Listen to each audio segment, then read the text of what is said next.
एक आदमी।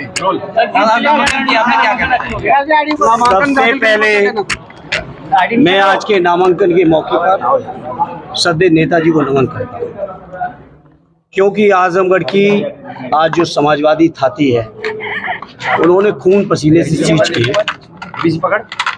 आज आजमगढ़ की पार्टी में ऐसा बीज बोया है कि हमारे 10 के 10 साथी उत्तर प्रदेश की विधानसभा में हैं और आजमगढ़ की जनता का आशीर्वाद लेके हम दोनों ही साथी सदर से मुझे और लालगंज से आदरणीय दरोगा सरोज जी को आजमगढ़ की जनता जरूर दिल्ली तक पहुंचाएगी। इस मौके पर मैं सबसे पहले राष्ट्रीय अध्यक्ष जी को धन्यवाद देता हूं, उन्होंने मौका दिया हमको, आदरणीय दरोगा भाई को यहाँ से चुनाव लड़ने का, जनता की सेवा में आने का। साथ ही साथ मैं इस मौके पर अपने सभी सम्मानित पार्टी के नेताओं का, विधायकों का, संगठन के अध्यक्ष जी का, जमाली साहब का, सभी सम्मानित जितने भी हमारे आजमगढ़ के राजनीतिक साथी हैं, उन सभी का धन्यवाद देता हूं कि उन्होंने इच्छा जाहिर की और राष्ट्रीय अध्यक्ष जी से ये फैसला करवाया कि मुझे आजमगढ़ में आने का मौका दिया। अभी रुक जाइए, रुक जाइए।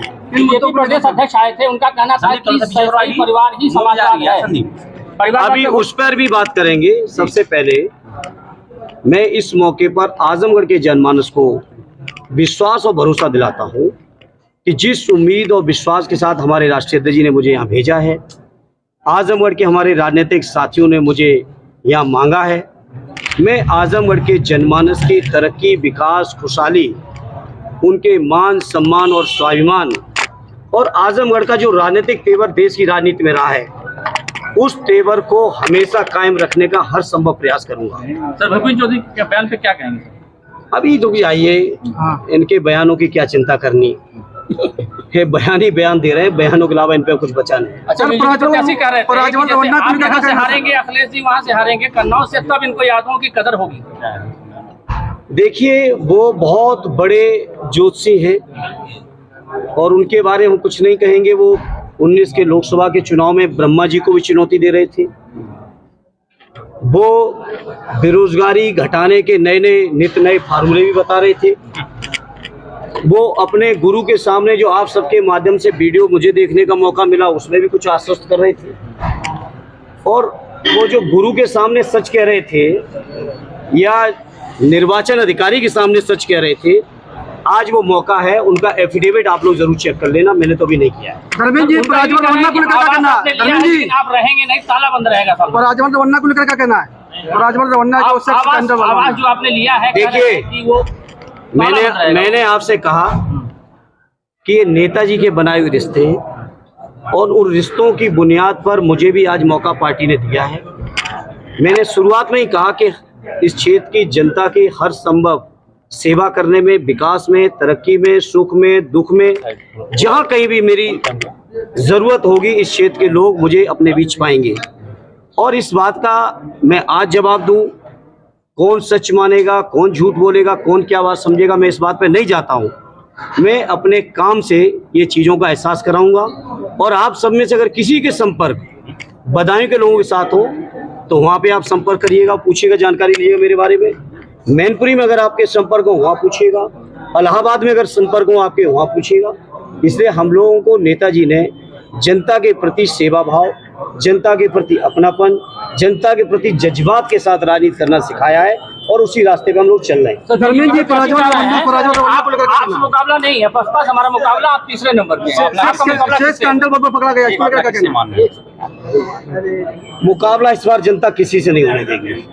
जनता एक तरफा इस बार दे रही है और आजमगढ़ तो समाजवादियों का पहले से गढ़ रहा है। जहां समाजवादी पार्टी गठन के बाद अब तक लोकसभा चुनाव नहीं भी जीत पाई पश्चिम की कुछ सीटों पर, वो सीटें भी इस बार समाजवादी पार्टी ऐतिहासिक जीत के आ रही है। और जब तक आजमगढ़ का ये 6ठे चरण का चुनाव आएगा, मैं समझता हूँ समाजवादी पार्टी, माननीय अखिलेश यादव और हमारे इंडिया गठबंधन के लिए आंधी होगी जब तक यहाँ की वोट की जरूरत वोट पड़ेंगे। अब आपको ये भी देखना है कि मतदान प्रतिशत स्वाभाविक है कम हो रहा है, और कम इसलिए हो रहा है, झूठ का गुब्बारा कब तक फुलाओगे? 2 करोड़ रोजगार के वादे करने के बाद जहां आपको 20 करोड़ रोजगारों का हिसाब देना चाहिए था, क्या हिसाब दिया? महंगाई कम करने का दावा करने वालों को क्या हिसाब नहीं देना चाहिए था, क्या किया? स्विस बैंक के पैसे के बारे में मेरे मीडिया के साथियों आज बीजेपी के लोगों से आप पूछते ही नहीं हो। किसानों की आमदनी के दूने के बारे में आप सवाल करो और उसका जवाब लो बीजेपी को। तो जब आप देखोगे कि जनता को लगातार झूठ बोला है तो स्वाभाविक है लोग निराश हैं और ये निराशा बीजेपी का सफाया करेगी। पुलिस भर्ती को क्या करना है? पुलिस भर्ती को लेकर क्या करना अब अफवाहें नहीं है, ये शब्द आप वापस लीजिए। अब अफवाहें नहीं है। वैक्सीन कंपनी के ने माननीय न्यायालय में जो बात कही है उसको अफवाह नहीं कह सकते। और इस बात को हमारे राष्ट्रीय अध्यक्ष जी ने तो उस समय भी कहा था, तब देश के अधिकांश लोग उनके ऊपर हमला कर रहे थे। ये आज इस मौके पर मैं समझता हूँ देश के लोगों को धन्यवाद देना चाहिए हमारे राष्ट्रीय अध्यक्ष जी को, जिनकी दूरदर्शी थी कि भाजपाई वैक्सीन है। अगर भाजपाई वैक्सीन न होती, जबरदस्ती जहां वैक्सीन लगवाई जल्दबाजी में, वहीं उन कंपनियों से चंदा भी उठाया। ये कोरोना के प्रति सीरियस नहीं थे, ये चंदे के लिए सीरियस थे। तभी देश के ऊपर पूरे कंपल्सन करके ऐसी वैक्सीन लगवाई जिससे आज हमारे नौजवान 18, 20, 22 साल तक के नौजवानों को हार्ट अटैक हो रहा है। और इसके लिए पूरी तरह से कोई जिम्मेदार है तो भारतीय जनता पार्टी की सरकार। धर्मेंद्र जी, एक बहुत बड़ा मामला जो राजभर रवन्ना का है। देखिए, इसके बारे में ज्यादा कुछ नहीं कहना चाहता। ये बीजेपी के लोग जो शुचिता की बात करते हैं उनसे बात करिए जाके। पुलिस भर्ती को लेकर क्या कहना है? पुलिस भर्ती से हमारे नौजवान निराश हैं, हताश है। 60 लाख नौजवान जिस परीक्षा में बैठे हो वो परीक्षा का पेपर लीक